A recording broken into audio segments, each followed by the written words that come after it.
Hey everyone, as you all know, G2 Caps is back where he belongs, in the mid lane. Although that's painful to say since somehow perkz is comparably good, Caps is just one of the most fun players to watch in League because he'll always make the big play that we all at least try to make in our games, only to mute all directly after. Caps, on the other hand, often breaks the game wide open and looks like he's smurfing in Challenger. Or sometimes that he likely eBayed his account, which is actually what this video is about. How Caps limit tests and what us mortals can learn from it.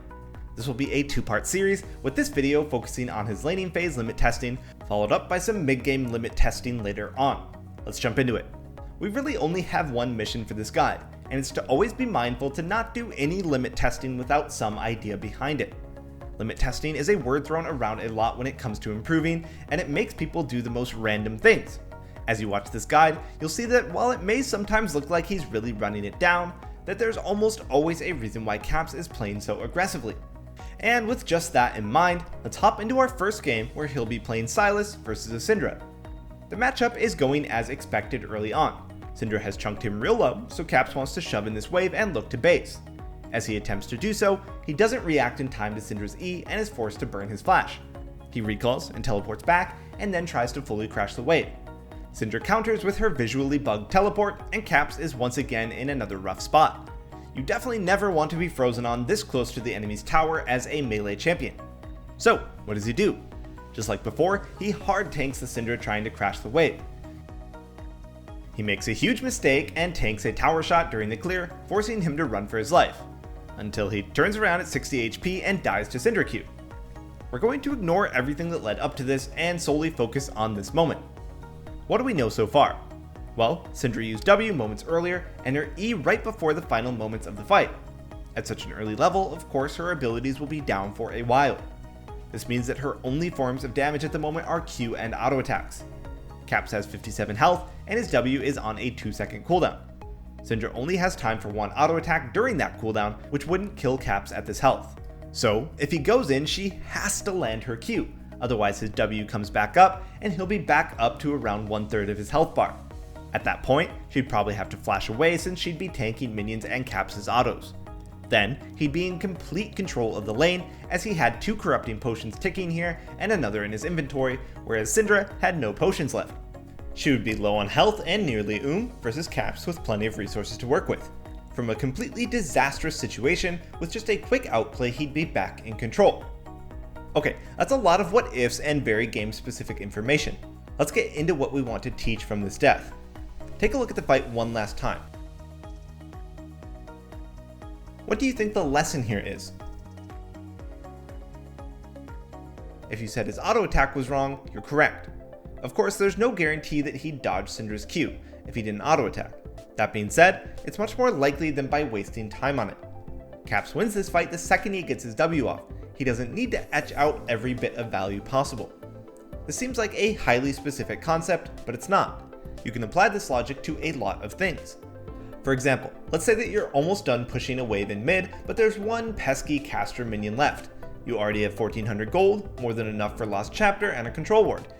Do you really need to last hit that caster creep? No, of course not. You're leaving yourself vulnerable to a random gank or some other strange, terrible thing happening. It's okay if you don't get full value out of everything, if you don't necessarily need it, and that was exactly his problem here. Alright, on to our next example. This time Caps will be playing Akali against a mid rumble. The lane will begin with some very good fundamentals on both sides of the matchup. Right now, the waves are about even but closer to Caps' side of lane. Therefore, his wave will reinforce first, granting him the wave advantage and a slow push. Knowing that he can use this for a guaranteed base timing, Caps is very liberal with his own health and chunks rumble down while he finishes crashing the wave into his tower. Then he takes his recall. As any teleport user should know, your goal is to find a good recall timing after crashing a wave. Then you teleport back in and set up a freeze with your health and item advantage, so Caps does just that. Of course, Caps is playing in high elo, so the rumble is definitely not incompetent. He's also going to use the safety of a slow push to finish crashing in his own wave. To prevent that, Caps tries to use his health and item advantage to take trades, even at this minion deficit. But the matchup isn't favorable for Akali early on, and he gets heavily out-traded, nearly dying. But let's pause here. Even with this trade going awful, could there be a possible reason to go for it? Delaying Rumble's crash would be the correct answer here. If Rumble had ignored Akali and focused on shoving the wave, he'd be able to cleanly crash the wave and take his recall. Instead, his focus on trading with Akali delayed the crash, meaning that he has to stay for another wave to finish crashing.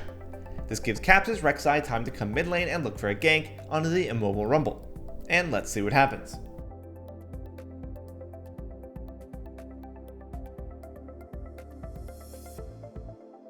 Alright, another beautiful int from our star player. We need to go back to the critical moment. It's here, where he willfully gives up his whole health bar to set this up.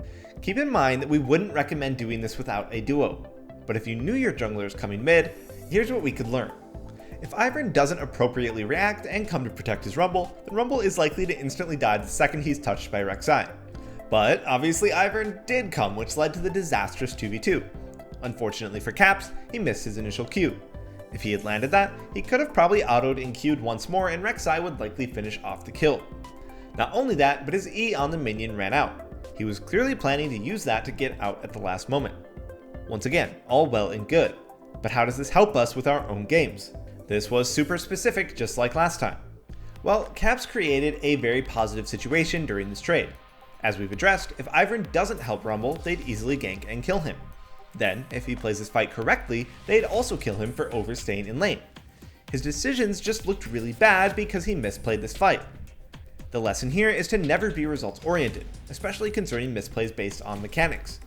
You're going to screw up sometimes, but the more often you put yourself in these kind of dangerous situations, then the more often that you'll be able to outplay your opponents and take a lead. And that brings us to our last replay. For this matchup, he'll be playing Syndra into Zed. Much like the other games, he's not looking too hot during the early game. Zed's movement was actually fairly good during the start of this laning phase. He baited out perkz' Qs really well and dodged almost all of them. This is not an ideal start in any ranged versus melee matchup, as the mission for any melee champion is to preserve their health so they can all in you. Skipping ahead a bit, we can see Zed is chilling at nearly full health, whereas perkz is starting to run low on mana. Wanting to make up for his missed skill shots, he goes to place a ward. But this ward is pretty bad. The enemy jungler is Kayn. If you've paid close attention, you can definitely answer this. Why do you think this is a bad ward? Well, during the early points of the lane, even though you want to focus on your matchup, you should always be aware of where the enemy jungler started. We saw Cassiopeia be in lane immediately at level 1.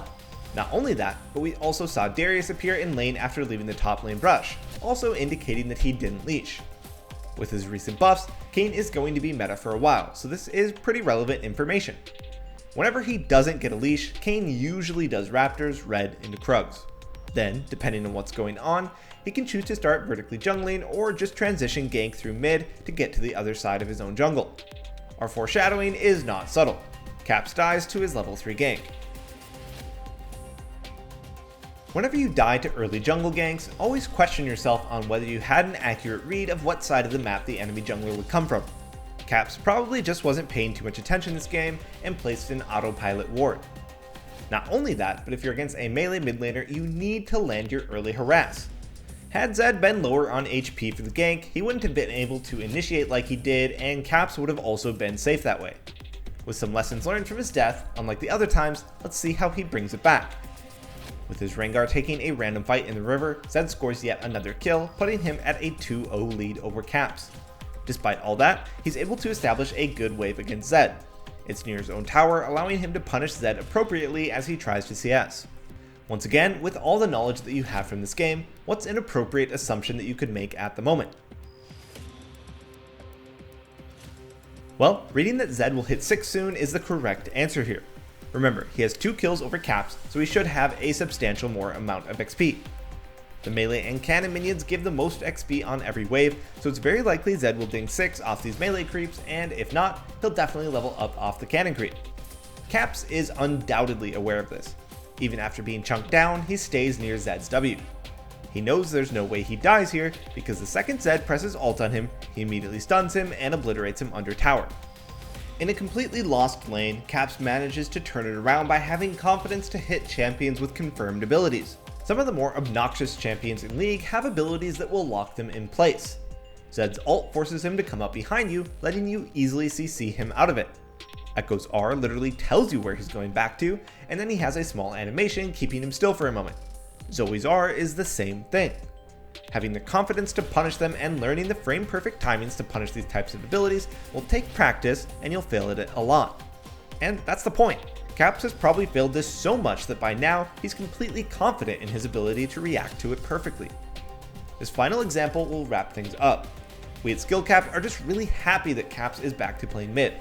There's something super refreshing about a player who is not afraid of looking bad for the sake of improving. And that's something we should all strive to do as well.